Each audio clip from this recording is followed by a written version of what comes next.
এই যে মাখানোটা হয়ে গেছে, এখন রেখে দেবো 1-2 ঘন্টা, বিকালে বানাবো, দিয়ে দিই। ধন্যবাদটা হাতে মশলা এটা আমি বানাই নিছি। চামচ হবে দেব গা, মরিচ হবে গা, একটু জাল দেবো, 1.5 চামচ লবণ স্বাদ মতন,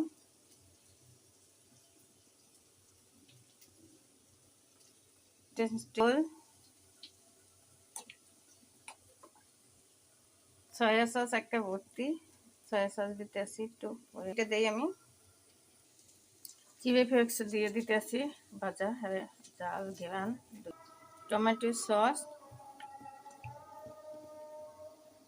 দিয়ে দিলাম, আদা বাটা 1 চামচ,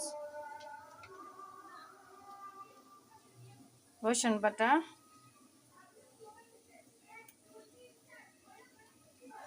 এখন লেবু বাড়ি দেবো, চিনি দিয়ে দিলাম,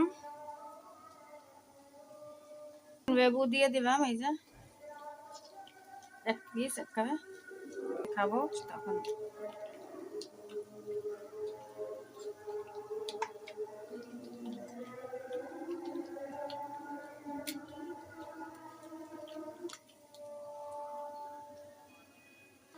এই যে মাখানোটা হয়ে গেছে, এখন রেখে দেবো 1-2 ঘন্টা, বিকালে বানাবো, দিয়ে দিই।